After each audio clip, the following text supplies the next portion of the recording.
everybody, and welcome along to another fabulous weekend of IMSA racing. And this one is enhanced by the addition of the FIA World Endurance Championship. It's a super endurance weekend here on IMSA Radio, where you, of course, are following the International Motorsports Association categories. And it's time to go all the way to the very top of the pyramid as far as this championship and this sanctioning body is concerned. It's the TUDOR United Sports Car Championship on track next, and what we've got to do is try and find out who's going to be on pole position for the Lone Star Le Mans event here at COTA, the Circuit of the Americas, Austin, on Saturday. And if you want to know who the pole sitters are, you better stay tuned, because it's coming next live on IMSA Radio.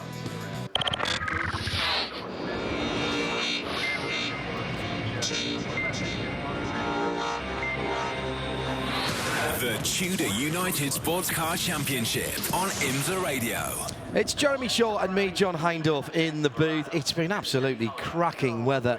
Thank goodness we've got a little bit of air conditioning in the booth. It has been much harder work for our Continental Tires pit lane reporters out in the weather on a very hot and very lightly coloured pit lane, which means that the reflected heat and light is just as difficult as the general heat and humidity out there. Adam will be out for the first part of this session. It will be the GT cars that will kick us off, of course, and Jeremy Shaw alongside me. A little harder to tell what might happen in the qualifying session. Just a 15-minute run again, as ever. I have to say, I do like these quick one-shot almost qualifying session. Everybody got to get out there and throw down what they've got. There's a question here, of course, about tyres, because it's been a rule for many years in IMSA that you must start the race on the tyres that you qualify on. I've got a feeling we're going to see some quite short runs today, if I'm honest. Yeah, you're going to have to do good afternoon, everybody, or good evening, wherever you are. And it is going to be an interesting session. We've seen very, very closely matched in GTD. A couple of new cars this weekend, which is always nice to see. Well, returning car at least for one of them, which is the Flying Lizard team is back this weekend with a car for Mike Vess and Jason Hart. Let me know. That is one of the two cars that they ran last year for that team, so it's good to see that one back. The other one had been sold on to Compass 360 Racing and is back again here with Ray Mason and Pierre Clown-Newby. And the other newcomer this weekend, a new team to the TUDOR United Sports Car Championship, Lone Star Racing is a Lone Star State. Of course, we're in here at Texas. Dan Knox from Pilot Point, Texas, just north of Dallas, so only 3 or 4 hours away from here. He is joined this weekend with another Dodge Viper SRT. That's a GT3 specification car that is running here for the very first time. It's run in the World Challenge before, up until halfway through the season. And now Dan has set his sights on the TUDOR United Sports Car Championship. Spoke to him a little while ago. He's not sure how many races he will do next year, but he's hoping to do as many as he possibly can. And good to see him making his debut this weekend. And he's got a pretty good driver alongside him, and that would be Mark Goossens. A long-time affiliation with Riley Motorsports that runs looks after that Viper program. So they are camped right next door to the Riley Motorsports entry, which, as usual, will be driven by Jerome Blakemolen and Ben Keating. Let's go down our Continental Tire pit lane reporter. That's Shea Adam. Good afternoon, Shea. Hello, John, and boy, is it warm down here, I have to say. Just saw a thermometer that showed 103 degrees ambient temperature for the air, so it's a warm one for these guys. I think you're absolutely right with saying that it'll only be a few laps attempts, because these guys aren't going to want to wear themselves out for the race tomorrow. But I was walking up the pit lane and looking for Dion Van Moka to have a word with him. Well, he's in the car, so I thought, well, Ben Keating, he would be awesome to talk to. He's never lost at this track.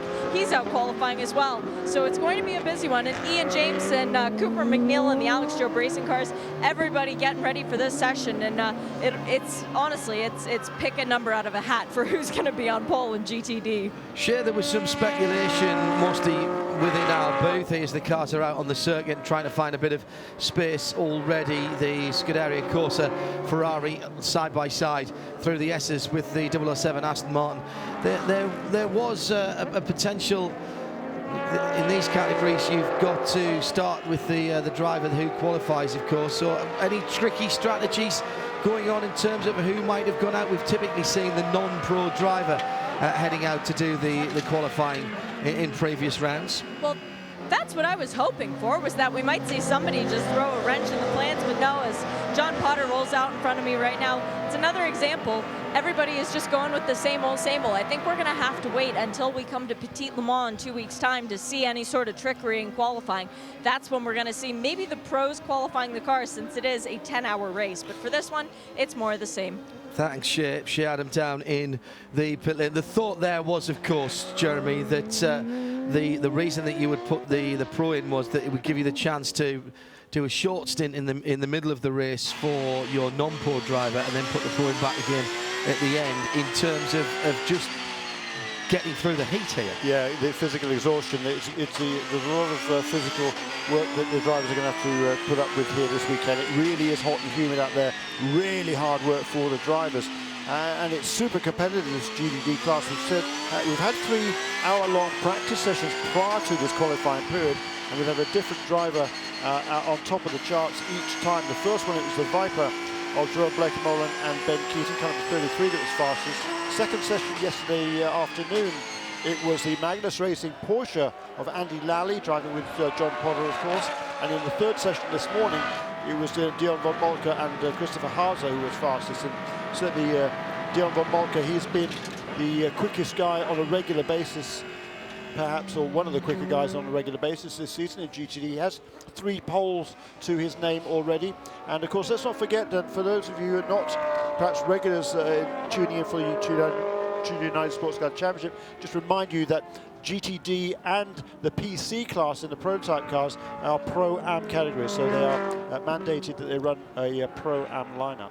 Cars getting up the speed, Jeremy, and trying to find their feet. All the cars in this category on Continental tyres, and we've come to expect longevity and reliability from Continental down through the years, as the 33 car is coming round to complete its lap and go on to a flyer. This is the Viper Exchange SRT Viper coming across the line in front of us now. We get to see them coming out the final corner. Well, if I stand on my tiptoes and look over the pit wall, that is. So earlier on, before the Continental Tire Sports Car Challenge race, just the amount of rubber that is laid down on the exit curbs of the final corner, quite remarkable, and just how much grip there is there. Literally the soles of my training shoes sticking to it as you walked across it. Amazing how quickly parts of the circuit you would think are rubbering in, and yet the cars still move around so much. Shows you how much torque and power these Continental tyres are having to deal with. The Turner Motorsports IHG Reward Club BMW Z4 in the GT Daytona specification, out on the circuit in it, resplendent as ever in its Turner blue and yellow colours. It did it all right this morning in the final practice session. In fact, a lot of people made improvements this morning, Jeremy, after one or two were struggling earlier on in the week. Indeed, sir, and particularly the TRG Aston Martin. Indeed, coming into this round, it is Christina Nielsen who leads the points in GTD by a 6-point margin, primarily as a result of the fact she finished on the podium in each of the last 3 races and 4 of the last 5. So she's had a really, really good run of late and moved into the championship lead. And that team, she and Kuno Whitmer were struggling a little bit on the first couple of sessions yesterday, but Carl Brannan and the crew there at TRG made some really good changes overnight, much happier with the car in this morning's practice session, and then made some more tweaks as the session went along. And Christina did a qualifying simulation at the end of the session earlier this afternoon, or late morning, whenever it was. I've had so much going on. I guess late morning, and set the second fastest time, mere fractions behind the quickest time in the session. It was set by Christopher Hauser and Dion von Moltke. So she was really, really hanging it out this morning and thrilled with the balance of the car. I think her what was her quote? I can find the quote somewhere. She was just absolutely delighted with the whole feeling of that car, and really looking forward to qualifying this afternoon and showing what she could do in terms of outright pace. It's all about confidence, isn't it, Jeremy? And if you feel comfortable and confident with the car, you can make it do things that from the outside you think, oh my goodness. If you don't, you know, you just don't want to even begin to start pushing. And it's that confidence thing, once the balance of the car is right. And I think there's been a number of teams that have struggled just a little bit. That was, I think, will be general. That was sometime earlier this century that happened. Yeah, she's driving really well, though, and she is driving with more confidence every round, and now leading the championship points. Yes. And with those 3 podiums in a row, you know, she really is riding the crest of a wave right now. And again, and she's happy too with the balance of the car. She doesn't, you know, it's a pleasure to drive, and she is driving it very, very nicely. Early times coming in. Dion von Moltke for Audi and Paul Miller Racing. A 2:12.212, excuse me, 0.169 as against a 2:12.177 for Christina Nielsen. The 007 car 0.008 behind provisional pole presently. Cracky, what was the margin this morning? Was less than a tenth of a second. Von Moltke goes quicker, a 2:11.4. Bill Sweedler, a 2:11.7, drops the Ferrari into second. Christina improved, but is still 6/10 away now. Patrick Lindsay, the 73 Porsche, the very dark coloured Park Place sponsored car, 2:12.213. Where have I got that 212 from? I've got no idea. It's not an area code, Hindhoff. Ian James in the 23 Porsche, 2:22.6. So still to get up to the speed. That was his last lap, excuse me, 2:12.9, his best lap. So we're looking at the moment at the top 3-4 cars within 3/4 of a second. Ben Keating coming round to complete. And who's just improved there? Dan Knox. Wow, that's impressive. The debutant in the TUDOR United Sports Car Championship, car number 80, that Viper. Dan Knox, a 2:12.836. And Ben Keating in the other Vita goes up to second. He's just completed his 3rd lap. It's just over a tenth of a second, Jeremy. 2:11.4 to 2:11.6, then 2:11.9 for Sweedler.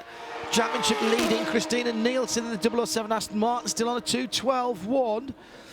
But she's just coming round to complete her next lap. The 44 is John Potter. GTD on the track at the moment with 6 and my goodness, how quickly does the time go away? 6.5 minutes only left of the 15. And Von Moltke still out there, now on his 4th lap. The Castrol Edge sponsored Audi R8 swinging way wide through 19. For those of you just joining us, track limits on the outside of corners are limited only by the imagination of the driver and anything solid. There are no track limits. If it's paved, it's track this weekend. On the outside of corners, that is. On the inside, obviously, you have to keep inside the curbs. And that was another improvement from Dion von Moltke. That 2:11.097 put things into perspective. The track record set last year by James Davison in slightly more favourable conditions was 2:08.502, so a long way away from that. Maybe if they actually took a shorter line through the track and stayed between the white lines, they might find some time. Yeah, the track distance here is supposed to be 3.4 miles. I fancy it's nearer 3.7 with the way these guys are going. Which makes the average speed higher, I suppose. Yes, good point.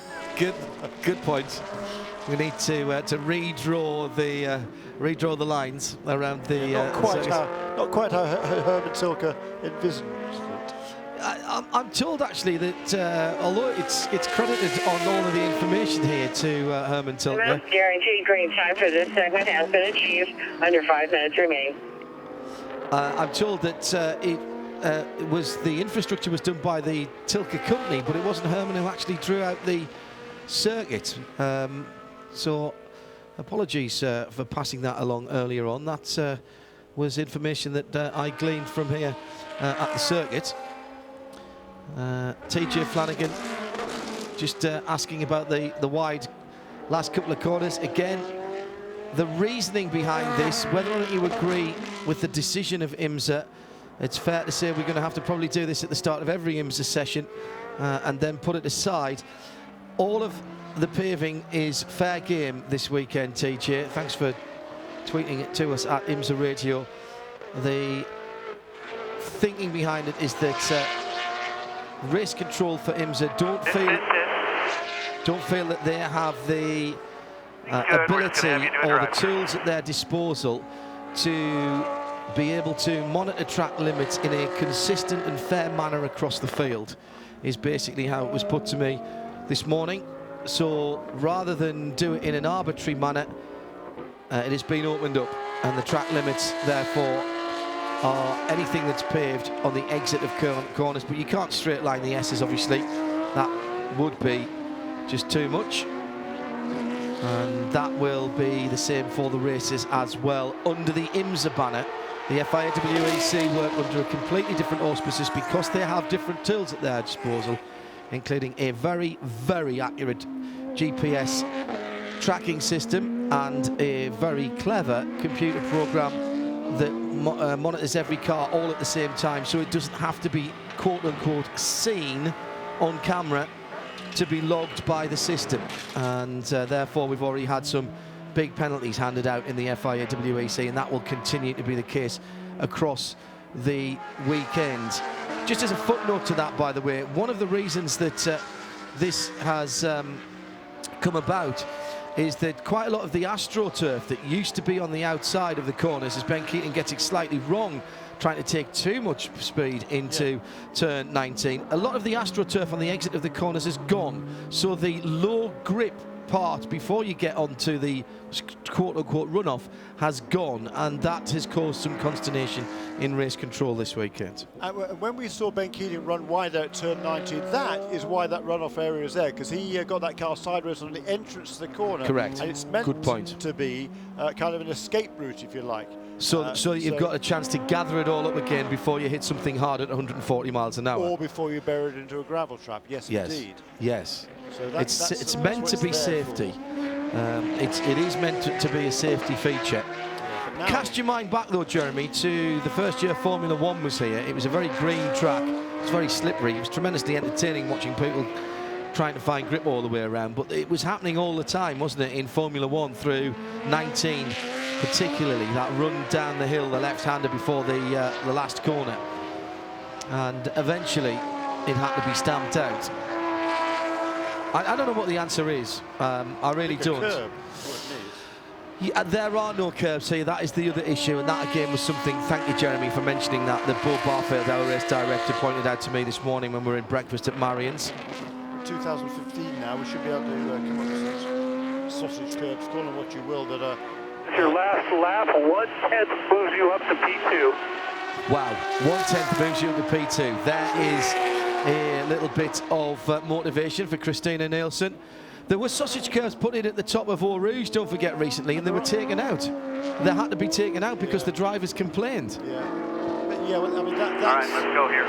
We're looking to go 1/10 faster to make a position.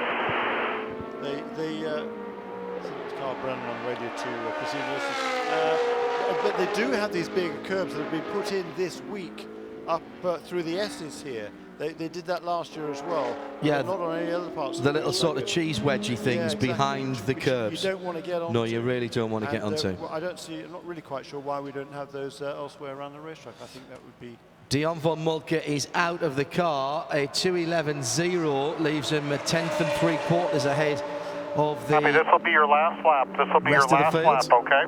Last lap Go ahead for and switch to reserve. Ben Keating, switch to reserve. He's got 7 seconds to get across the line. 4, 3, 2, 1. Did he make it? He did, but only just. So Ben Keating went through with 0.8 of a second between himself and the end of the session. 14:59.2 on the clock. So Keating's Viper Exchange 33 SRT Viper with a chance of pole position afforded to him by getting across the line 0.8 of a second before the checkered flag was thrown. Down through the S's then. Has to get the rhythm of this right. It's a big car to throw around. The transition of the weight. Oh, slides the back Continentals there. The V10 motor just putting too much torque down on the road, and another squirrely moment as the back end of the car squirms under the application of power. Down towards turn 11. 11.8. Somebody ahead of him has locked up a tyre. There's tyre smoke ahead, and I think that may be all she wrote for Ben Keating. Yeah, I think he's off the power. Go ahead and take it easy in pit. Go ahead and take it easy in pit. You did a great job. We're currently in P2. Looks like we're safely in P2. Safely in P2 is the message to Ben Keating. Bill Riley there on the phone to Ben Keating, and it was indeed a good job by Ben. Once again, he's been qualifying well of later, as has Bill Sweedler. Looks like another P3 result perhaps for Bill Sweedler here, if he can maintain that position for the final. Here he comes. So close. Is it second, third, any better for Bill Sweedler? He steered out. He must have a decent delta time. He goes across the line. P3. Well, that's a very good backup lap, and 11.7 his best, 11.9 on 7-lap all tyres for Bill Sweedler. That's a good effort in the 63 Ferrari. And he's another guy who's driving with renewed confidence these last few races. Had a really good run last time out, qualified third at VIR. That was his best qualifying effort, and he parlayed that into the lead of the race about halfway through his stint, handed the car over to Townsend Bell, who brought it home to their first victory of the season, and their first since Daytona last year. So another really, really fine job there by Bill Sweedler. Just a quick final point. Jack Shalowski has tweeted in just about these track limits. He said, what about the idea of a different material, of a different grip to tarmac on the other side of the curbing, something 48, maybe a car's width or 63. so wide? I put this idea to Bob Barfield this morning, Jack, and he really, really liked the idea. Polished marble we were talking about, or something that had at least the grip characteristics thereof. And it was warmly received, I have to say, by our race director. Dion von Moltke is on pole position for Paul Miller Racing and for Audi, and if he stands there, he's on camera as well with Shea Adam right in front of the 48 car. 2:11.097 and only 5 laps in the books for the 4th pole position for that team this season. Shea? Dion, 4th pole of the year, first one when I'm here. Thanks for doing that. I really appreciate it. But it's hot out there. Was that all that you felt that was safe to do on the tires that you have to start on the race tomorrow? You know, honestly, I'm surprised we did our lap that far into it. I think we made a call, and it was my call on the tire pressures, and I think I got a little wrong. So I was a little worried there for a second, but able to kind of suck it up, hold on to it, and get a bit of a faster lap in. You know, as the track is a lot slower now, it's a lot hotter out here. You know, even just qualifying, you're sweating in the car. It's a lot of work, but hats off to everyone here at Paul Miller Racing. They gave me a great Audi R8 LMS, and hopefully we can do better tomorrow. Will you guys be using the standard tactics that we've seen all year? They've got you into 3rd in the championship tomorrow, or because of the heat, might you guys have to reevaluate a little bit? You know, honestly, we kind of just go with the flow of the race and see how it's going. For sure, us and everybody in pit lane's been thinking about tire wear just from the heat here in Austin. But, you know, we're just excited to be out here competing. Austin's a great city. Coda's an amazing facility. And we've got a great Audi R8 LMS, so hopefully we can battle for a win tomorrow and get some points on our competition. Well, if that's what you can do with tire pressures that are a little bit wrong, can't wait to see what you can do when they're right. Thanks, Dion. Thank you. It's going to be a fun race tomorrow. Thanks for coming out today, and get ready for tomorrow.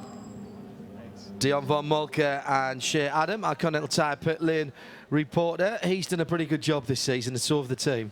Yeah, absolutely right. And Christopher also had a pole earlier in the season as well. But that car currently stands 8 points out of the championship lead. They finished only 5th last time out and 6th the race before that. At Road America and VIR the last couple of rounds, and so they've slipped back. They were the championship leaders for a goodly portion of the campaign, but now back into 3rd place, but still only 8 points out of the lead, so very much game on in GTD. And the 4th pole for Dion von Moltke and the 5th for the team this season. Jeremy, thank you very much indeed. The next session, I noticed there's a Justin Wilson sticker on the back of that as well. Yeah, there is on, I think, all the cars here this weekend are running some sort of a tribute to Justin.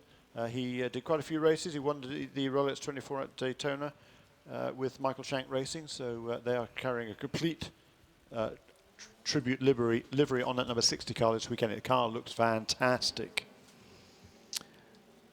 Dion just being mobbed by a variety of press outlets. Only 5 laps done on the tyres. Everyone else doing 6 or more. That's interesting. I'm not sure if that will give them a massive edge in terms of the race tomorrow. Smart move by the guys, did what they needed to do, Jeremy. Yep. and no more. Remember, you do have to start on the tyres, at least 3 of the tyres that you qualified on. Indeed so, and they will be, he'll have tried to look after them as much as he can and hope there's plenty of life left for the race tomorrow. He'll have to do the first stint, will be better part of an hour, but should be no problem. The tyres have been working fine so far this weekend, and good effort there for John Potter. He qualified in the 6th place in the Magnus Racing Porsche car number 44, just behind the other Porsche, quickest Porsche in this session, which was Patrick Lindsay in the Park Place Motorsports car number 73. And John Potter to get within a couple of tenths of Patrick Lindsay. That's a good effort by John. And this was one of his better tracks last season, but struggled both in the first couple of practice sessions, but was much better this morning in this final practice session prior to qualifying. Let's go back down to Shea Adam, who is in the pit lane. We've got the GTLM qualifying to come. And will Ollie Gavin be at the sharp end of the field? Shea. Well, he's the smart one. He's decided not to go out in the car to let Tommy have this qualifying session and for him to burn off all the extra calories. Ollie, it's hot down here. What are you expecting from the Corvette?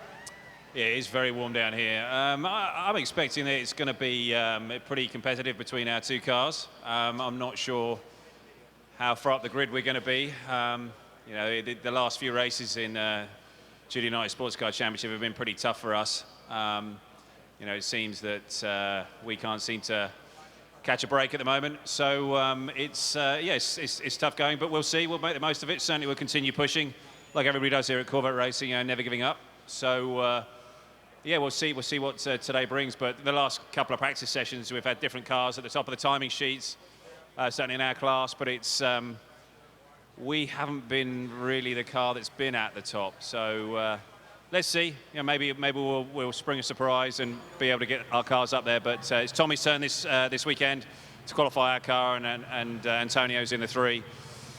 So yeah, we'll see. Certainly tomorrow it's going to be warm. It's going to be hot. So it's going to be a tough race tomorrow, I feel. Where do you feel around the circuit that the Corvette has the biggest advantage and in turn the biggest disadvantage? I think we're reasonable on the straights. In the higher speed stuff, I don't think that we're as strong. It's difficult. It's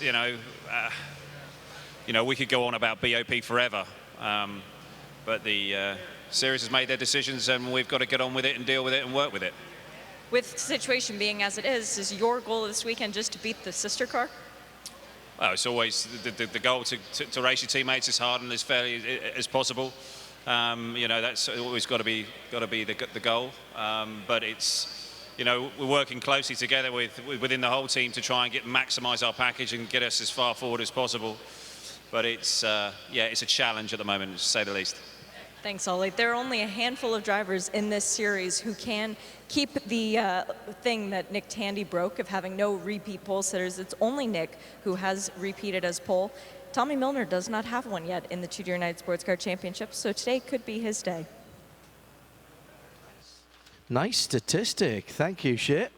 As the GTEs are getting ready to go, you're listening to IMSA Radio live from the Circuit of the Americas, just outside of Austin. Jeremy? A couple of things as a result of Ollie's comments there, that the Corvette team, they're one of most of the teams in GTL alternate their drivers as to who qualifies. At one event it'll be one driver, the next event it'll be the next one. That's certainly the case at Corvette Racing. This time it is indeed Tommy Milner's green flag for GTLM to qualify. The green flag is waiting for the beginning of this 15-minute session for GTLM. Also, Ollie said that different cars have been up at the front, and as in GTD, in the 3 practice sessions we've had so far, again, different cars on top in each of the sessions. The first one is number 912 Porsche of Earl Bamber and Jörg Bergmeister. The second session yesterday, number 25 BMW of Bill Oberlin and Dirk Werner. And this morning in the final practice session, somewhat surprisingly perhaps, number 17 Falcon Tires Porsche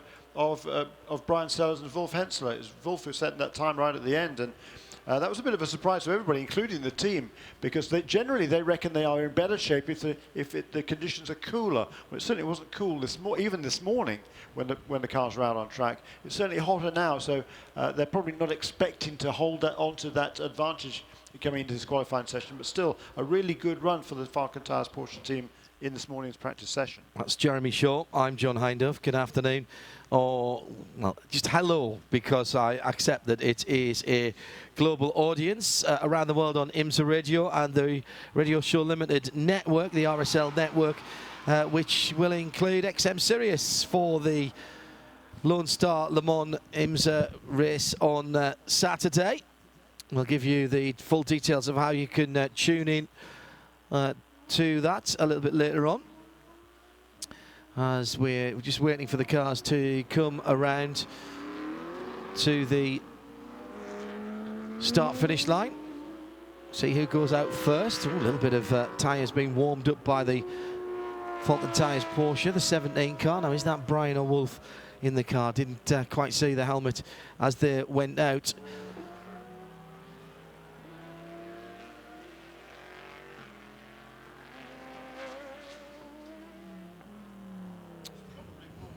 Sorry, Jeremy. No, it's probably Wolf. It's in terms of they pretty much all the teams, I think, GTLM tend to alternate. And it was Brian who qualified last time out at VIR. Right. Before that at Road America, it was Wolf, and before that it was Brian.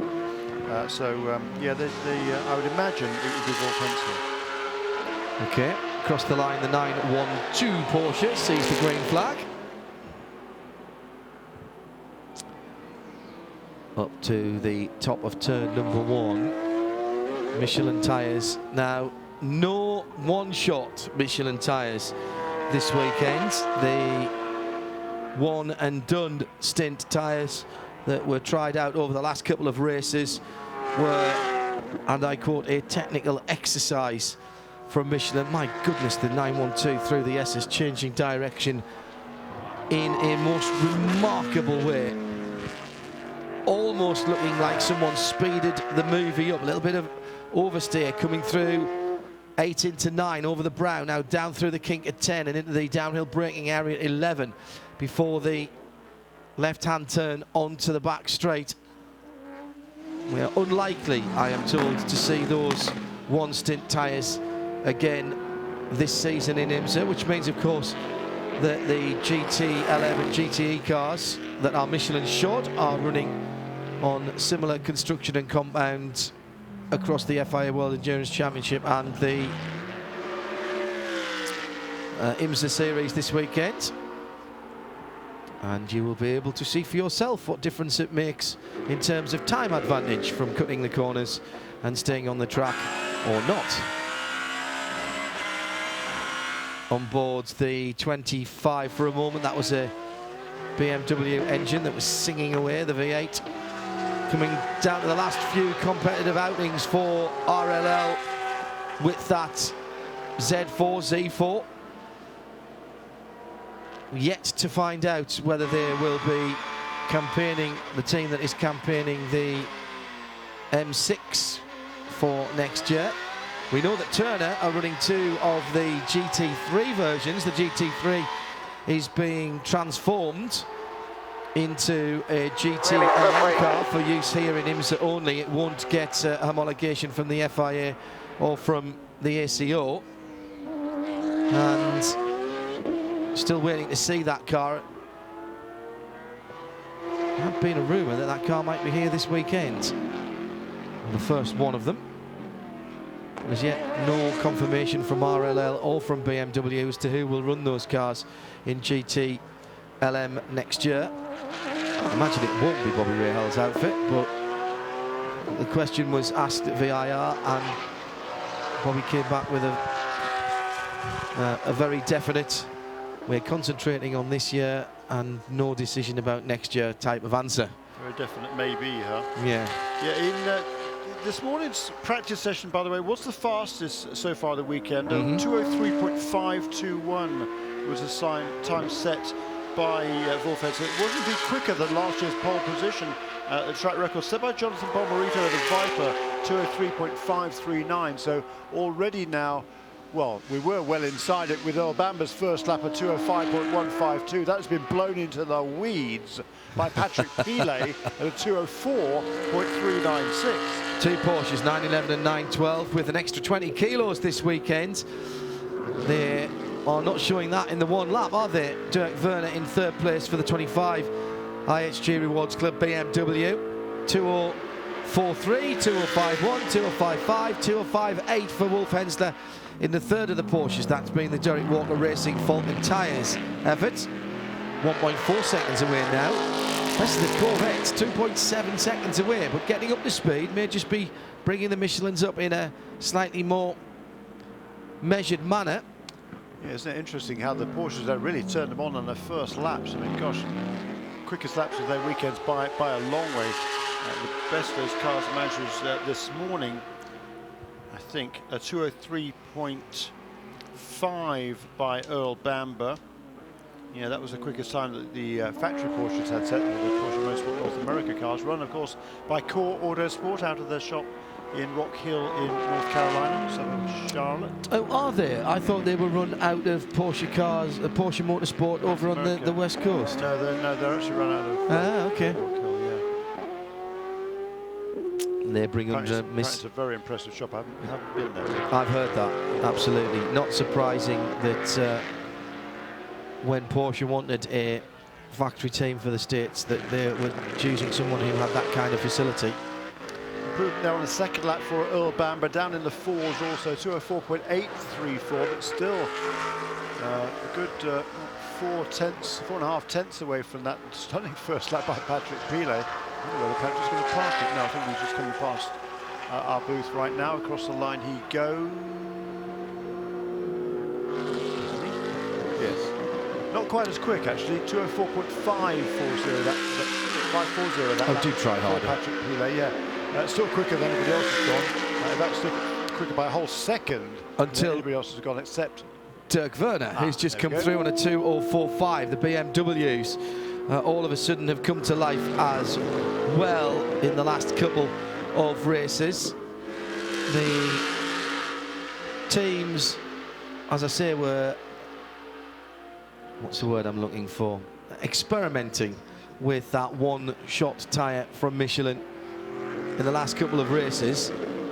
Back to construction and compound that has the longevity and reliability and consistency for which Michelin have been renowned over the last 100+ years of motor racing. It has meant that they've had to look at their setup, Jeremy, of course, because the tyres come up to temps in different ways. The BMWs like it to run a heck of a lot of camber because they want as little tyre on the ground going in a straight line as possible.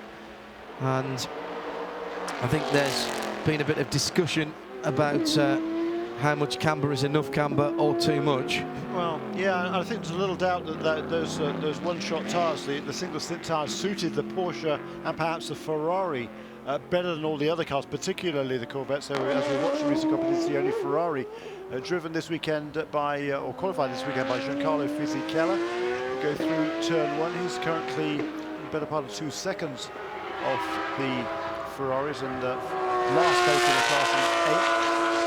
But we've seen what the Corvettes, they seemed in particular to be disadvantaged by that newer generation of tyre by Michelin. And it's not here this weekend, as John Heinhoff has already said. And so for Antonio Garcia has just turned a 205.044. That compares. That wasn't as quick as he went this morning, actually. I think the track temperature is playing a part this afternoon. 2.50 for Tony Carter. I beg your pardon. Yeah. I'm a whole second out. Yeah. Beg your pardon. 2:03 it was this morning. Yeah. That's set by most of the leading contenders. But they're now only 0.6 of a second away from the top of the field as Wolf Hensler goes through back into 4th position with a 2:04.8. So in terms of the spread of the field, 0.6 of a second will take you down to 5th position, Jeremy. And that 5th position being the Corvette. That's much closer than they have been on a longer racetrack as well, actually. Let's not forget 3.4 and a bit miles, 5.5 kilometres. And there goes Antonio Garcia into 3rd place within 0.3 of a second of the fastest time. So my apologies for misleading everybody there on the ultimate lap by the GTLM cars. The pole record was last year Jonathan Bomberito 203.539, as opposed now to 204.396 set so far by Patrick Pilet. So apologies for that.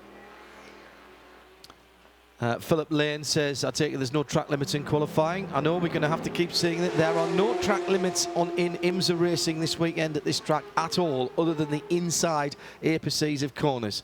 If it's paved, you can use it. They have waived that rule. Regulation, I think it was 25.1.8 that Bo Barfield was quoting to me. So it basically takes the racetrack all the way out to the extent of the paved area on the runoff areas, and there will be no track limits enforced except for on the inside of corners where advantage is gained, and that is due to the fact they don't feel that they can police consistently and fairly throughout the event the track limits here.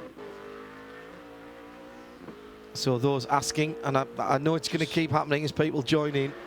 As Greg Creamer was just pointing out to me a few minutes ago, which is fine until something goes wrong when you're out on those safety areas, if you like, outside of the normal track limits. If something goes wrong out there and you hit the wall, you're going to be going a lot faster, and it's going to count, the wall is going to hit you a lot sooner than it would otherwise do. So, you know, there's certainly some concerns about the safety aspects there. I'm impressed at the Corvettes back in the game, just 2/10 away after being a long way off the last few races. We're back to and that's not 20 kilos. I mean, 20 kilos will slow the Porsches down a wee bit, but that's not 20 kilos. That's definitely tyres. Yeah, I agree with you. And we're back to usual GTLM now, John, aren't we? No, exactly. Because look, we've now got top 6 cars within, well, 6/10 of a second, so within 6/10 of a second, and Tommy Milner's about 4/10 outside of that, and then Giancarlo Fisichella, he's a guy who's struggling, as he was at VIR actually. Pierre Caffer had him covered in terms of pace there. In fact, the plan, it was Pierre who qualified the car at VIR and started the race, and then I think the plan was for Giancarlo to finish the race, but they in fact put Pierre in for the final stint at VIR. I knocked up the front a little bit and had to go wider. Is there one more left when I try to cool down the tire a little bit? Copy. One more time lap. Remember your bias. That was for Dirk Vernet talking back to the pit lane, or the pit wall, should I say, which is the inside pit wall for this session. And the wall will disappear. The wall will come down between the two races on Saturday. It's really interesting, isn't it, to see these guys pushing hard. 4, 5 or even 6 laps by Tommy Milner. His best lap was his 6th lap to a 5.2. So we're still within a second of the pole. And yet Patrick Pilet, he'd set that stunner on his first lap, did another couple of laps and then parked it. Lock up for Werner down towards 11 was why he was way off the circuit, even by this weekend's standard. That wasn't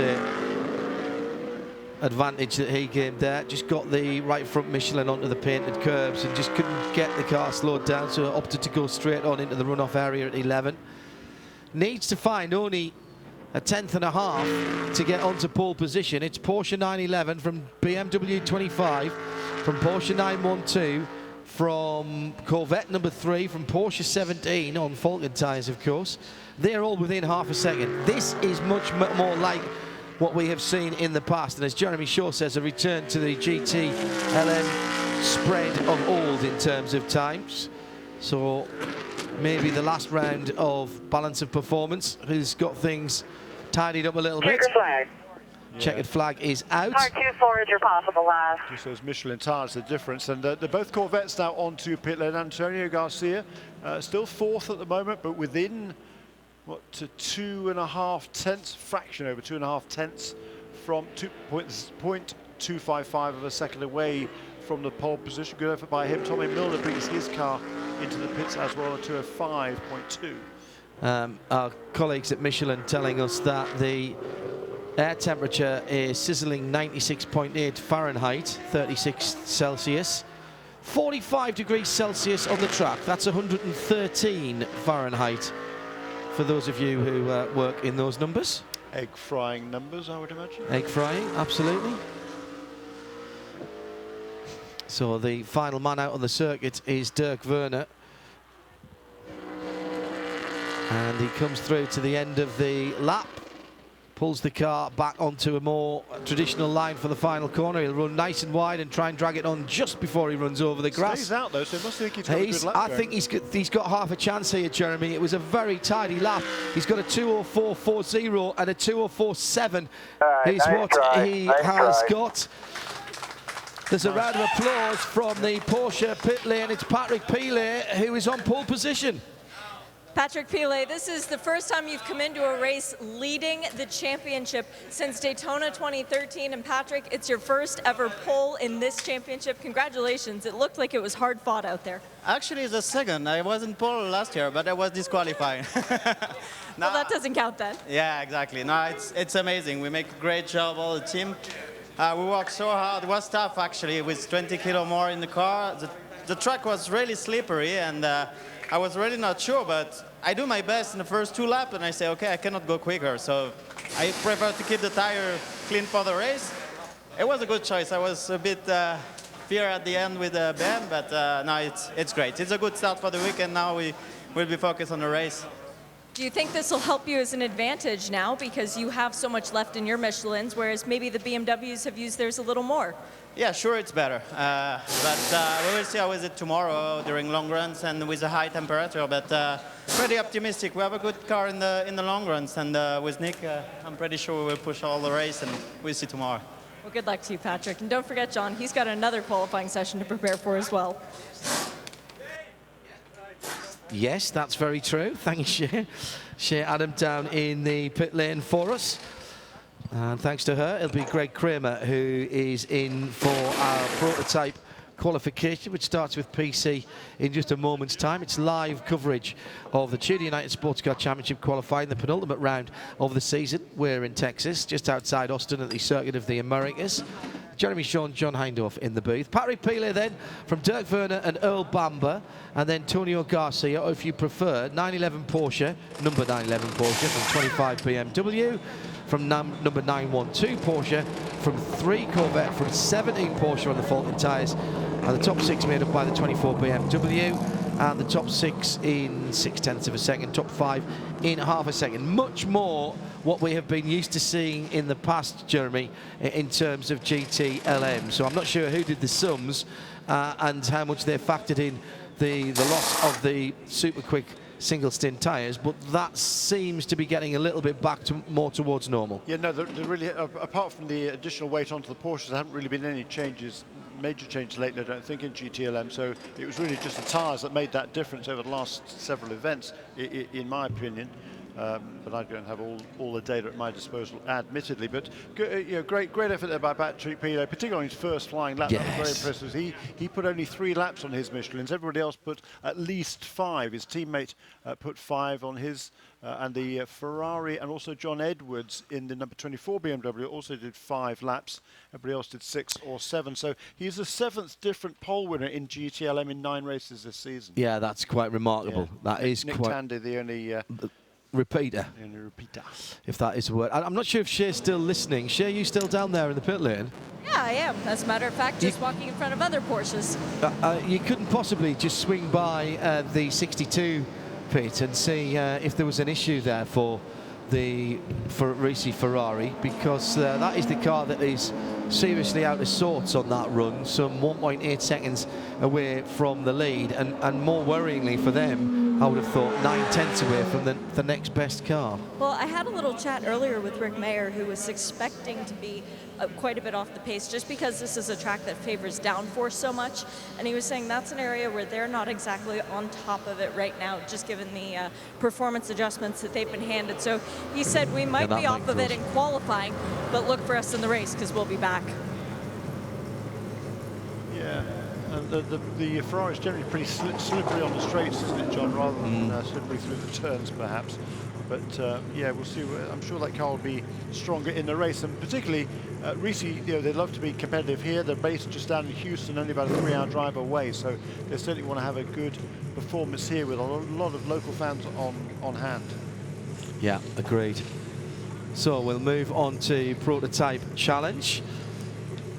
And the magic number from, in terms of qualifying, I'm not sure we'll see any track records broken today because of that 100-degree plus heat on the track surface, but just for reference, Jeremy will tell us that.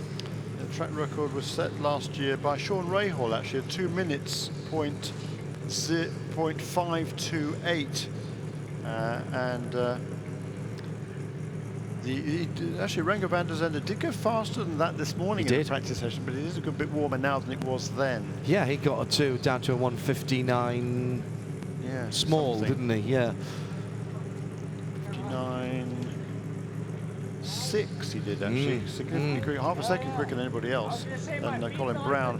Talking to Sean Rahal, he should have been driving one of the Starworks cars this weekend with Alex Popow, but unfortunately that car was damaged this morning. I saw Sean going through the paddock lunchtime, and not good. That car will not be, unfortunately, I think, part of the race either. Certainly won't be qualifying. I don't think. No. I spoke to Peter Barron, funnily enough, and meet people in the strangest of places and glean information from them. I won't say where we were, but like I said, what's up, and it's the tub. They've got damage to the monocoque. It's fixable, but not here. And the plan, however, is to run 2 cars again at Petit Le Mans, the 1,000. Sorry, no, it's not. It's the 10 hours now, isn't it, of Road Atlanta for the finale. And strongly looking at the European Le Mans series. Peter saying that now that it's a 6-race season, it makes more sense for teams that aren't based over in Europe to go over there in terms of a business case. And strongly looking to go back as a P2 entrant into the European Le Mans series. Now, the last time, of course, they took part in an FIA or an ACO series, they ended up being world champions. So they kind of did all right, didn't they? Yes, indeed. And learn, actually, there's a couple of other people talking up and down the pit lane about the European Le Mans series as well. And I think as a result of the fact that that Dragon Speed are going to go across to the European Le Mans series in P2 as well. In P2, yes. You know, obviously the top prototype class, as here in IMSA, is the second category of prototypes, P2. And those very short race weekends with practice and qualifying in the race on the same day, and a little bit of practice the day before, very, very attractive to people who are cash rich but time poor. Get in, do your race, get home again. And I know that Johnny and Bruce have been covering the ELMS for our sister service, radiolemans.com, and for the streaming video, have thoroughly enjoyed. And why wouldn't you? When you go to places like Brno, Estoril, obviously Silverstone, they've added Spa for next year as a completely extra round, and Imola, one of my favourite places to go. And I'm very, very envious that I haven't been able to make any of those this year.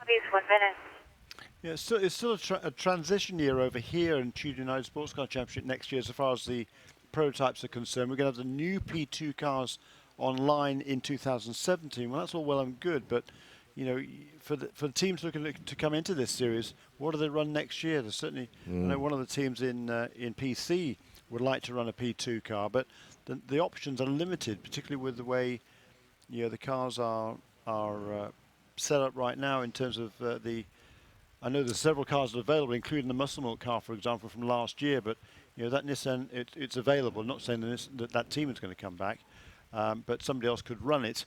But the Nissan engine is pretty much maxed out, isn't it? Because they're running a larger restrictor here to keep them on a par with DP cars. So there's some difficulties there. Ah, okay. New regulations coming in 17, which will see Gibson engines for the ELMS and WEC versions of P2. Engines are free over here, of course, but they will have to use the Cosworth electronics package on whatever engine you bolt into the back of your P2 car. By the way, just following up on something from earlier on, Juan Pablo Montoya was in the pit lane, and Luis Beckett was talking to him for the WEC. I'm doing double duty this weekend, as well as a couple of the drivers. It has been confirmed by Marshall Pruitt of Racer.com that Juan Pablo will be getting a proper test of the 919 hybrid after the Bahrain race, which is the finale of the FIA WEC, which I think takes us into November now. And it just so happens that I've got to stay an extra day to do the highlights of that and can't fly out till the early hours of the Tuesday. So hopefully that'll be on the Monday and I can squeeze back to the track and see that happen. Told it's not a PR stunt, it is a proper go in the car. He's got I think he's got one more year, Jeremy, on his contract over here, JPM. But always been interested in what's going on, and of course knows the LMP1 team at Porsche exceptionally well because he raced with them in Formula 1 when they were BMW F1. Basically, BMW F1 were pretty much transplanted into a separate building at Weissach to design, build and run the LMP project for Porsche, what, 3 years ago now, I suppose. So a lot of familiar faces to JPM there, and that will be very interesting. A man who, to use one of your excellent phrases, is a real student of the sport. Yeah, certainly, you know, and he loves I'm sure loves the technology that's involved in these LMP1 cars nowadays. I mean, it's seriously impressive cars. Just watching them around here, it's wow, it takes your breath away. Indy 500 winner. Yep. If he went to Le Mans, he's been a Grand Prix winner. Long time since we've had triple crowns of people winning Grand Prix and Indy 500s and Le Mans 24 hours, says Hindhoff, just thinking out loud. We're off and running for Prototype Challenge. Stand by your beds. It'll be a minute or two before the cars start their fast laps. And once again, this is a Pro-Am category. If you're here at the track listening on 454 or on the PA, perhaps watching this for the first time, these open top prototypes, all the single chassis. Started life as an LMP1 car, started life as a, I'm gonna get this right, a Courage, wasn't it, back in the day? Courage unfortunately couldn't make a go of it, so the intellectual property was acquired by Hugh de Chaunac's Orica firm down at Paul Ricard in the south of France. Originally, when they were all put together for a single manufacturer series, Formula Le Mans it was called back in Europe, supported the Le Mans 24 hours one year and had a less than successful series where sort of 10, 11 of them turned up. I remember them at Silverstone, having to do commentary on them at Silverstone, supporting another sports car race. I presume it would be either the European Le Mans series or IMSA or something like that. But I have to say, they didn't stick in the memory, but found their real home when, a few years ago now, one was brought over for an open test after Petit Le Mans, funny enough. Ran on the Sunday. I think Gunnar Jeanette was the first person to get his backside into one, and being evaluated as an additional class in the prototype ranks of the then American Le Mans series with IMSA.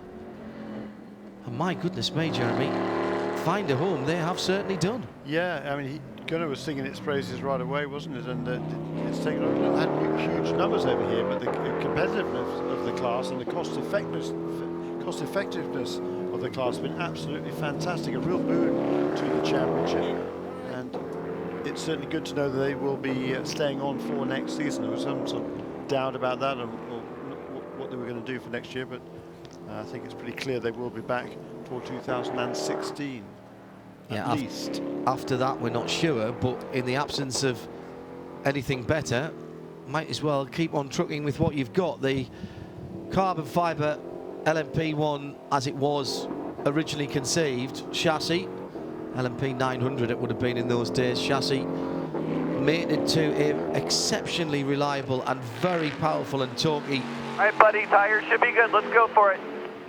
GM V8 engine, which give them a fantastic rumble, and also needs rebuilding. All right, green flag, first of 4 laps here. Get it done, buddy. So the driver's been egged on by their teams. Tyres are up to temp. It's time to hit the go button. 4 laps then for the 38 car we just heard as it went across the line. Peter Barron on the phone to his driver in the 8 car, the Starworks machine, saying your temps are up, let's go for it. Matt McMurray is in the 85 car. He's already gone through in a 2:04.0. We'll have to do a little bit better than that, I think. Although it is very, very warm out there. In the 11, Chris Cummings done a 2:05. Mike Gouache is in the 52. John Bennett in the 54, Mike Headland in the 8. This is the Matt Murray. It's the second time he's driven the JDC car this season, JDC Miller Motorsports entry. He had a podium finish at Canadian Tire Motorsports Park. He's also driven one of the Bar 1 cars on a couple of occasions. Another podium finish there at Watkins Glen. So he's sort of spreading the wealth a little bit this season, is Matt, and just getting lots and lots of miles. He's concentrating on the Coupe-Tars Prototype Lights Championship powered by Mazda that generally runs with the TUDOR United Sports Car Championship, and they will have their final rounds at Road Atlanta in a couple of weeks' time. He's had various pole positions and qualified almost, I think, all the races on the front row of the grid, but hasn't actually translated that into too many wins. But he'll be looking to turn that around at Road Atlanta. He's set the fastest time so far in this session, a 2:03.541 for Matt McMurray in car number 85.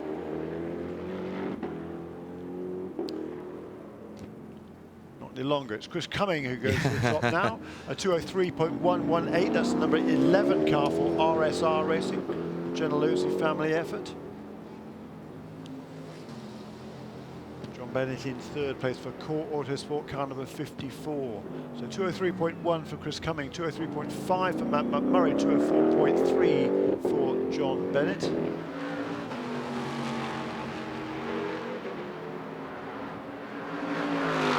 Through goes the 32 and pops up where, excuse me, the 38, and pops up where James French in third position. Third place, 2:03.5, also just fractions behind Matt McMurray.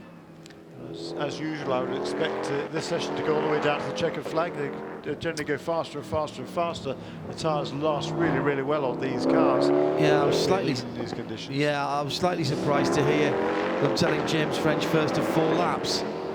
I would have expected that to be a little longer. Who's in the 52 coming round now? That's the. Gouache. It is Gouache, correct.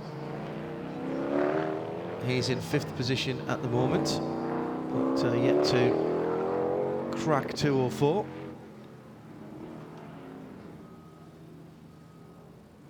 All nicely spread out on the circuit. Nobody with any issues about finding a space on the track. So Chris Cumming with 2:03.1, Matt McMurray 2:03.5, 11 from 85, from 38, from 54. Need a high 203 to be in the top 4. We're bad in the S's. We're good everywhere else at the moment. And that is Bobby Oracle on the radio to Michael Gouache in at number 52 car for PR1 Matheson Motorsports. Says we're good, good most places. We need to pick it up in the S's. Yeah, he said bad in the S's, good everywhere else. Yeah. It's all down to rhythm and confidence through the S's. Well, that looks better.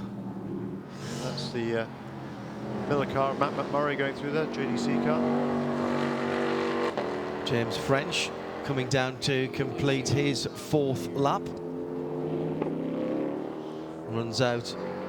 Just coming to the top. Oh yeah, 2:02.2.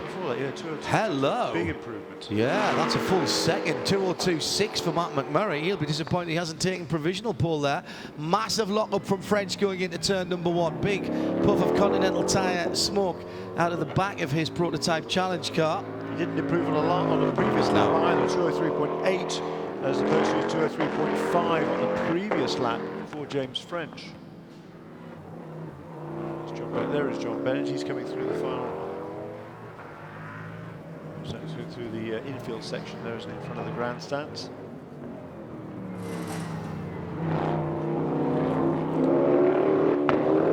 Newcomer in PC this weekend, driving in car number 61 is Don Yount, another Texas native, making his first start for Bar 1 Motorsports alongside Ryan Lewis. Good to see the Englishman Ryan Lewis back in the championship this year. His first race, actually first time he's driven one of these cars since Watkins Glen last year. So that car's been pretty competitive this weekend. Don from Dallas in Texas, another regular in the Coupe-Tars Prototype Lights Championship powered by IMSA, and making the step up into PC. We've seen so many drivers do that over the last 4 or 5 years. Time to back off here if you need to. Mark McMurray through to a 2:03.5. His 2:02.6 still the best for him. Second position. There goes Chris Cumming, 2:02.5. That's the second best time we've seen, so he's got the best 2 times in this session so far, with 3 3/4 minutes to go. Mike Headland's best so far, 2:05.1, so that puts him back in 6th best. That is a 4.0. You're at like a 4.6 right now. Let's go get that. Here he comes now across the line, and he does improve. You have 2:04.523 for Mike Headland, so a tenth quicker than Peter Barron was anticipating. So he must have made a good last couple of corners. Yeah, needs to find what? Another, second, basically. Yeah, half a second will move him up position. In fact, half a second. What's he on? A 2:04.5. If he gets down to a 2:04 flat, that'll move him up into 4th position, 5th position. 54. Just coming round to the end of their next lap, which is their lap 5. This is John Bennett.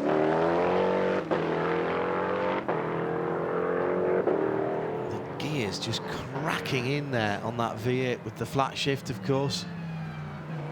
Paddle shift car. No need to lift your foot off the throttle. Motorcycle riders know all about that. Rode a BMW RT 1200 recently with flat shift up and down. 2 laps to go. P4 minus 0.1 to P3. No surprise there in terms of sports bikes, but that's much more of a tourer. Very interesting difference in riding. We need to pick up the last series of corners onto the front straight. Perfect laps. The S's are a little better. Keep digging it. Again, that's Bobby Oracle there on the radio too. Michael Grash saying he's picking it up. He's doing a nice job. He was actually slower again on that lap, 2:04.5. 2:02.222 for Chris Cumming. That's another improvement for the 11 car. Now has a gap of half a second. Where's his nemesis, James French, who's pipped him for pole in 3 races, I think, this season. Yeah, he's got a bit to find, Jeremy. He's got half a second to find here. Yeah. Good, run out of here. 2:19 is what we need. He's taken the pole 3 times over Chris Cumming by a combined time of maybe 1/10 of a second from the 3 times. Well, he's lifted off there. He's trying to get a run now. Correct. A lap now. He's done a bit of tyre cooling and trying to get a really smooth entry onto the start-finish straight. It's a decent first corner for James French. Runs downhill to 2, holds the car back from the left-hand side of the road through the first part of the S's now. 3, 4 and 5 come as quickly pretty much as you can see them. Through turn number 6, just tucking the front end of the car in very nicely, short shoot, before breaking down again. And then this tricky little right-hander that leads over the top of a brow, left kink, into turn 10. That's flat through there.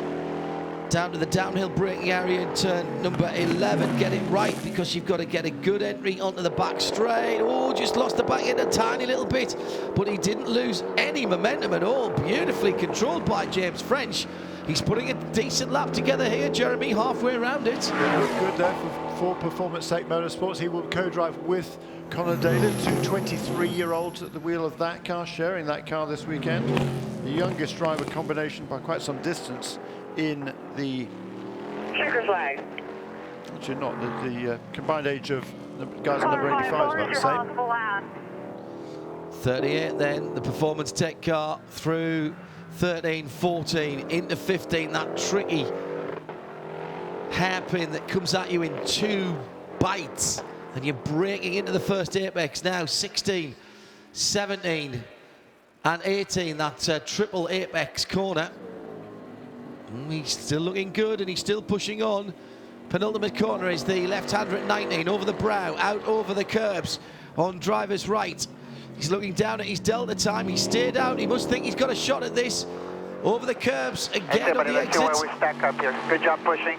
Checkers out. Make sure that we stay on line all the way in. Take it easy. Stay on line all the way in. 2:03.586 is his best lap, Jeremy. Sorry, guys, that is all I could do. Doesn't move him up. No, third place there for James French. Good effort, but more than a second away from Chris Cumming. So Chris Cumming here finally getting the comebacks there. There's Paul Gentilozzi and Bruno Junqueira, of course, who shared that number 11 car with Chris Cumming. Still one car out. It is John Bennett. He's coming through. Any chance of another one, Jeff? No time. And he's at 15 now. Just come in and be nice to the tires here. Yeah, Mike Stay Hedlund. online as well. They don't want any pickup on the tyres. That's right. I think that's everybody done now. Mike Gouache has come past as well. I believe he's on his way back to the pit, so he'll be at 6th. So Mike Hedlund did improve on that on his last lap. Well done. Into the very, very low 204s, 204.009. So only just a few tenths behind John Bennett. Let's head down to Greg Kramer, who's taken over as our Continental Tire pit lane reporter. Performance Tech Motorsport, the 11 car, Chris Cumming, another pole position, 2:02.222. Yeah, I think he was absolutely determined to not get pipped once again, as Jeremy said, by his nemesis, or anyone else for that matter. And I was standing down in the Performance Tech pit, just kind of watching things, seeing how it was playing out. So I'm on my way to have a word with Mr. Cumming. He's into the pit lane now, Jeremy. Yeah, the third pole for Chris Cumming, the second this season. It could so easily have been 5 pole this winner season, in but finally 4, he does get 3, that second pole. 2, 1. Good work.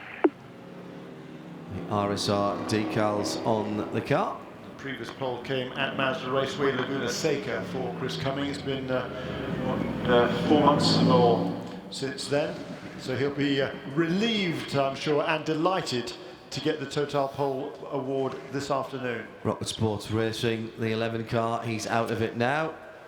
And Greg Kramer is down there, John Gentilozzi, having a little chat with his driver and a bit of a giggle. Yeah, looking over his shoulder to find out where James French is, probably. Yeah, don't worry, it's all done. It's all done.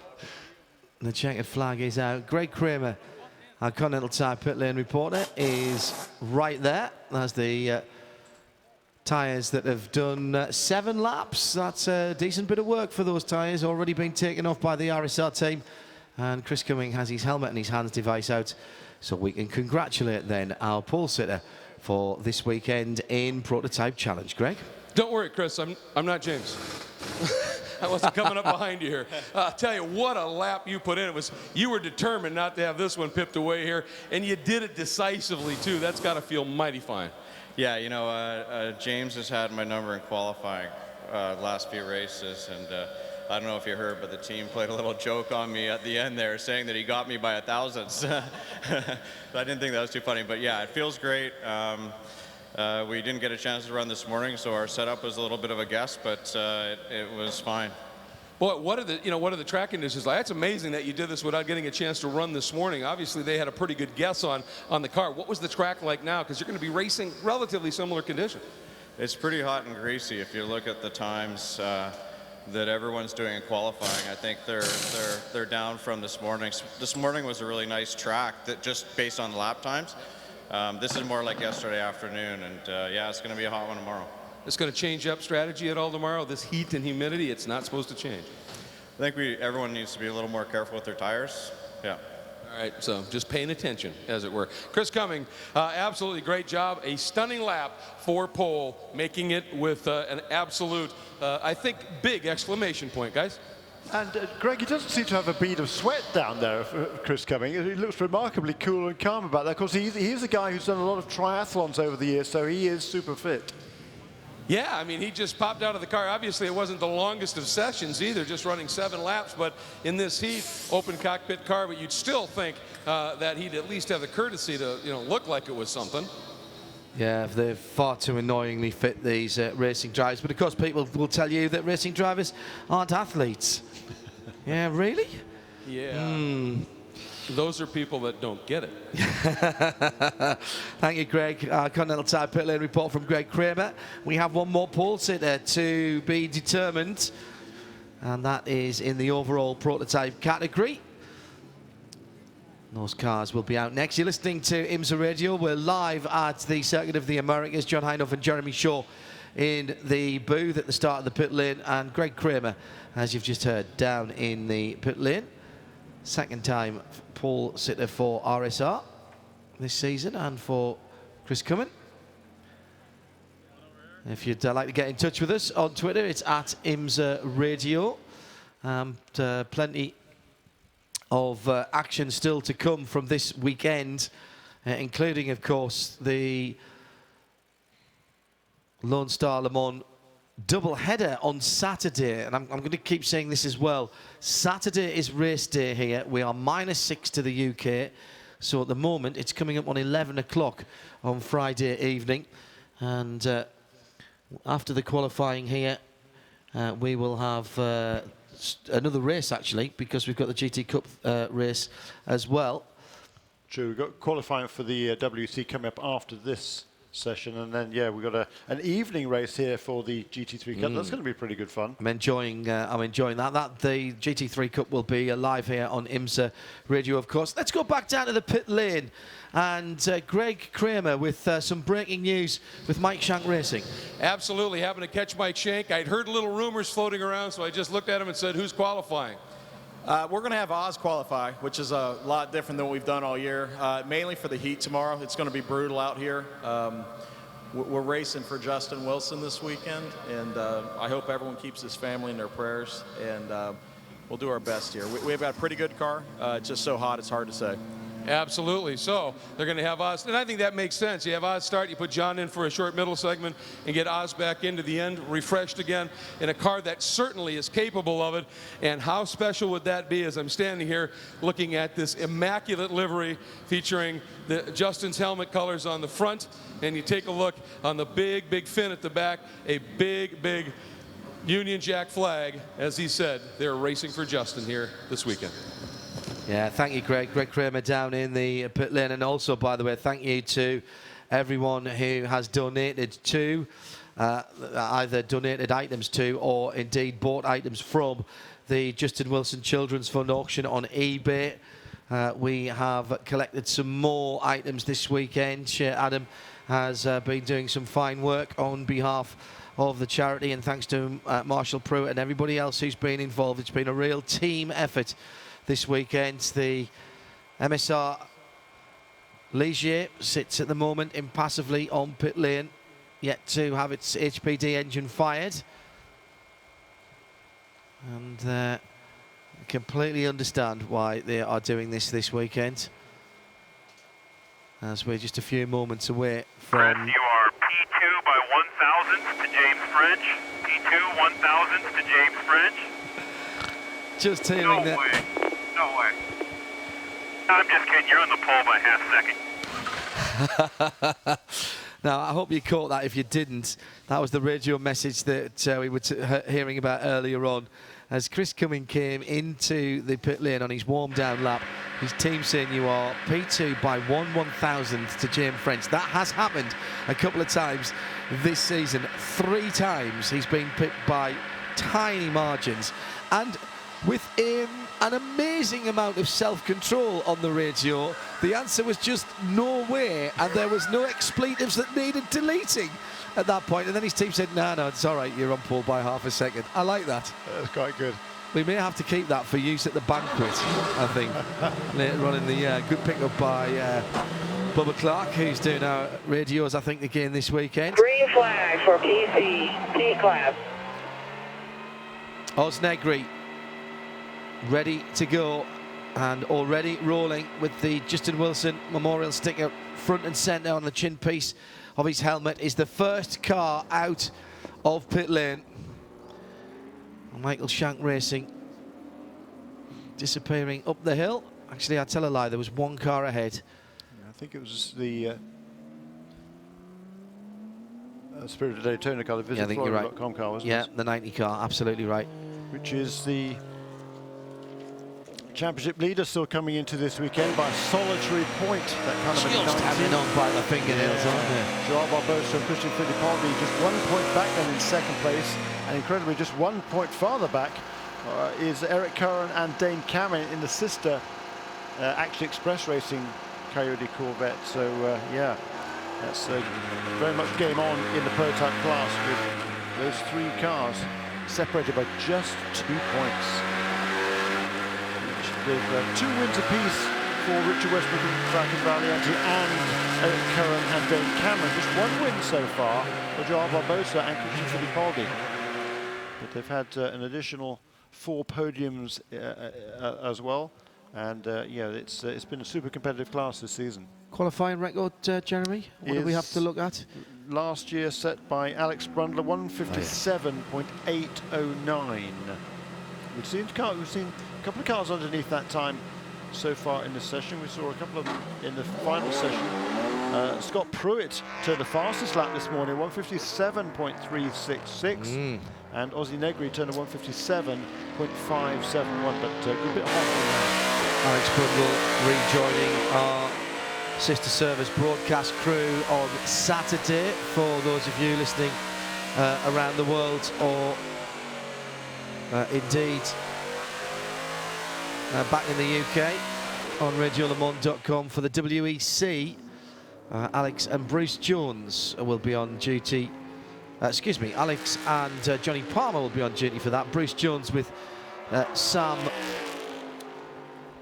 from Race Car Engineering, Sam Collins, will be on Japanese GT duty in the early hours of Sunday morning back in the UK. Another super endurance weekend for those who want to do the full set. It will require some endurance on your part as well, with Lone Star Le Mans here, IMSA and WEC, and then the Japanese GT following. In fact, I think there's a slight overlap on Sunday morning in the UK because of the time differences this weekend. Check radiolemans.com front page for details of the schedule.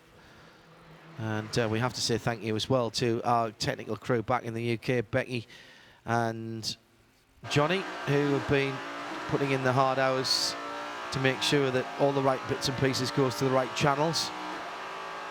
With radiolemans.com and IMSA Radio both active this weekend. I think we've had to fire up RSL Extra quite yet. Our 3rd channel there, just in case it's required. Already, just 11.5 minutes to go as we wait for the first laps to start coming in.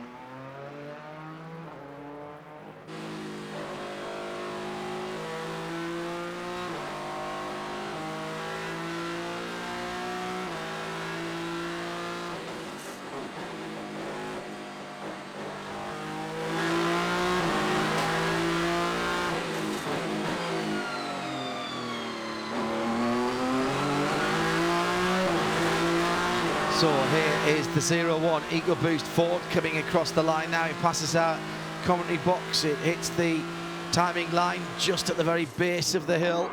Already into the first corner. Coming out of the final corner, the number 9 Zero car. Comes across the line now. It's Oz Negri, as we know, in the 60. Memo Rojas in the Delta Wing, the Zero car. Michael Valiente has done a 2 minutes .111 first lap out in the 90 car, but Negri goes through in a 59.6 in the Ligier. Scott Pruitt is in the 01, Jordan Taylor in the 10, Tom Long in the 07, You'll be fine. and Tristan Nunez in the number 70. I think this is the first time we've had both Masters out at once. The 2 Sky Active Diesels. Back to a 2-car team for this weekend and for the 10 hours of Atlanta. Who knows what next year will bring for Mazda, but I've got a feeling it might be gasoline powered. They're still working very hard developing that car.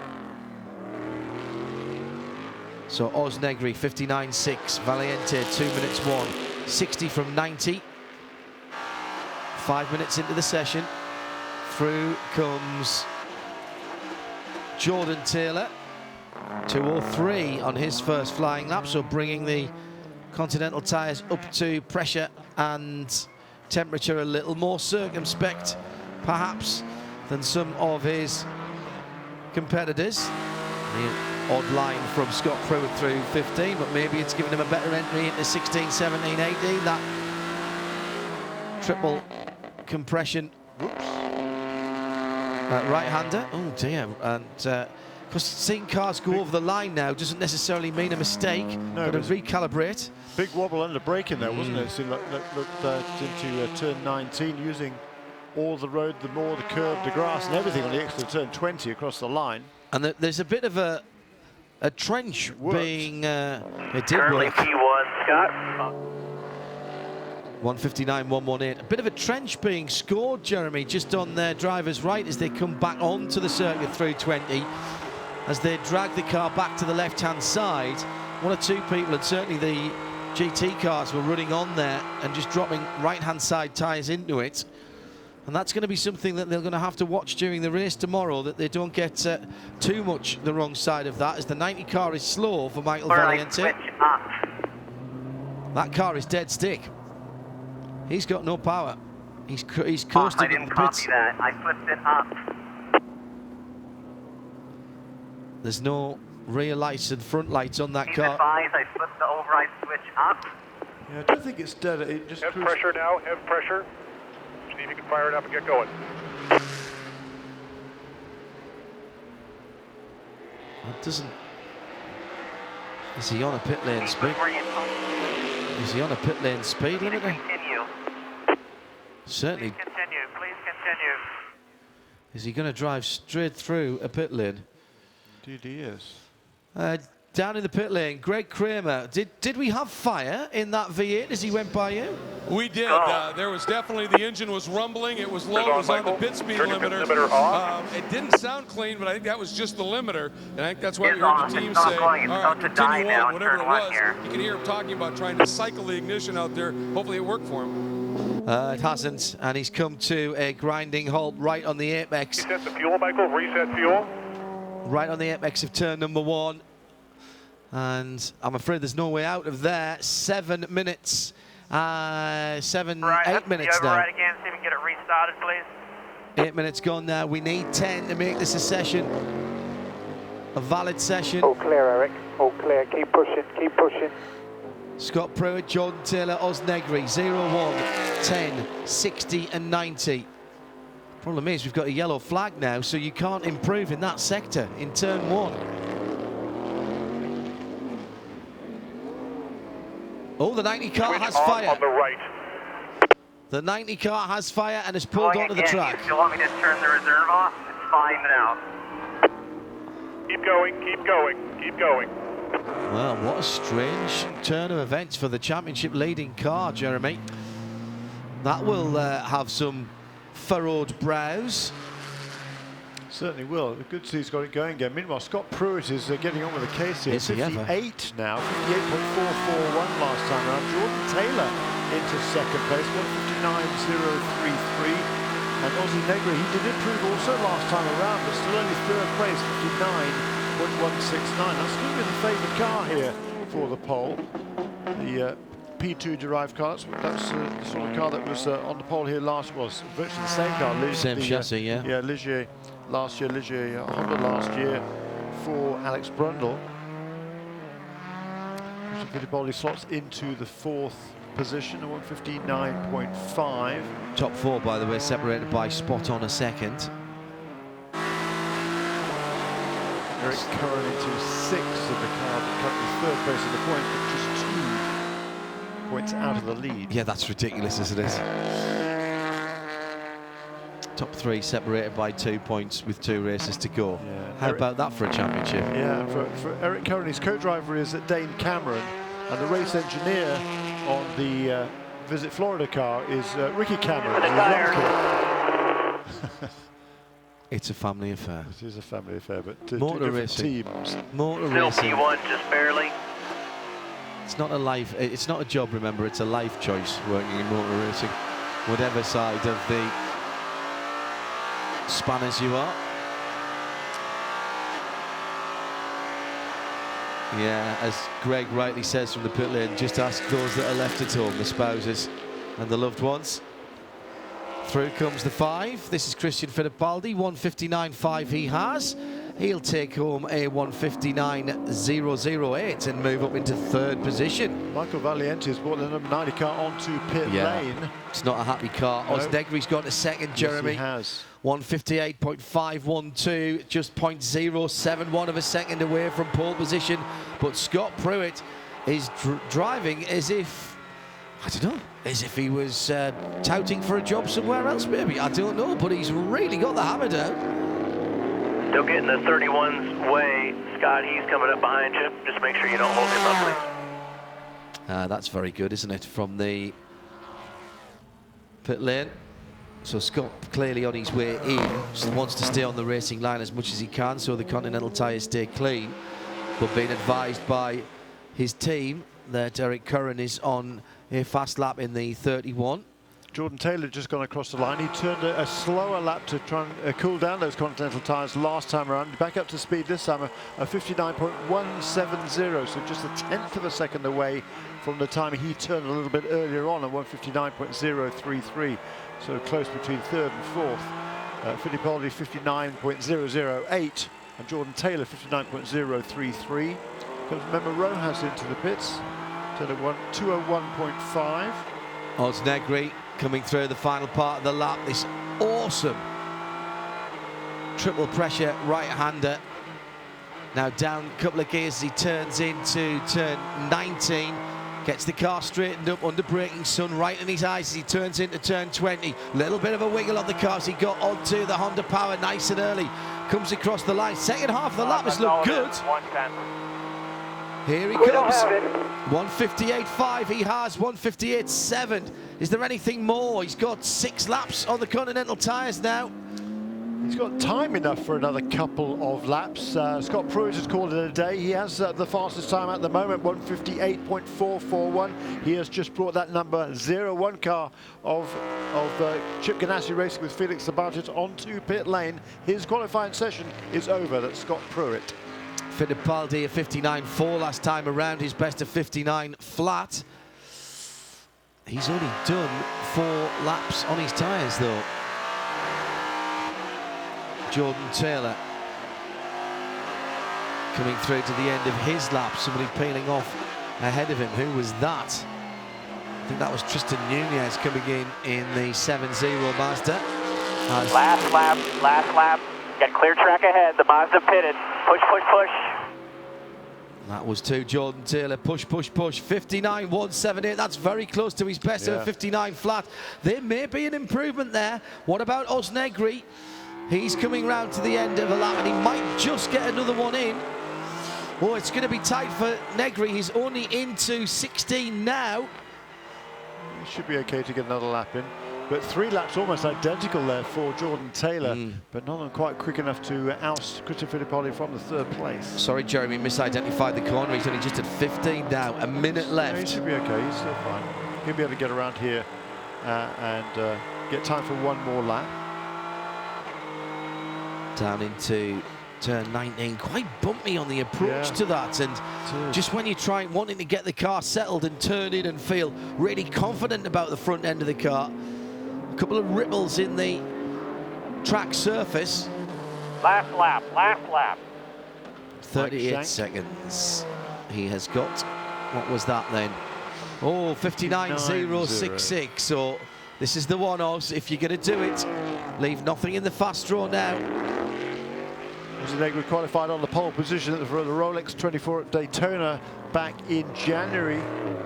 It's his only pole of the season so far.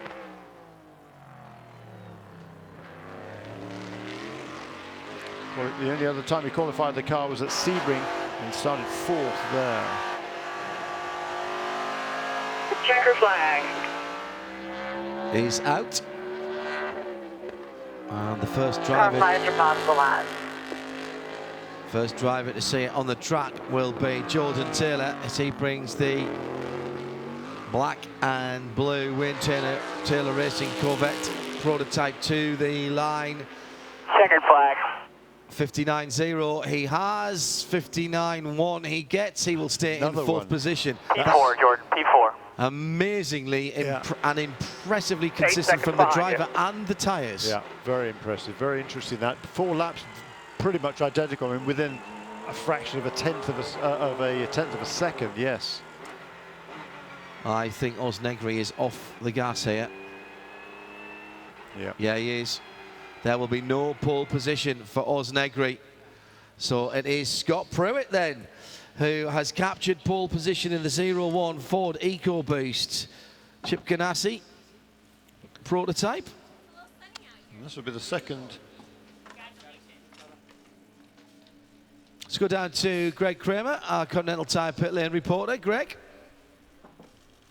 I was hanging in the Osnegri pit for Mike Shank. It just would have been such a special story, obviously, for them.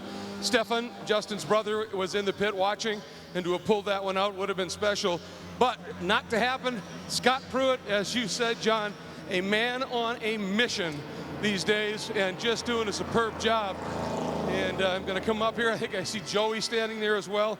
Obviously, everybody very excited. There's Mr. Pruitt. Going to wander around here, getting a couple of great pictures done here. The Top Pole Award. And I'm going to jump in here. Scott, what a lap of qualifying. You guys have been fast from the get-go here, defending champs. What is it about this track, first of all, and this car, and you guys? It just seems to be a great dynamic.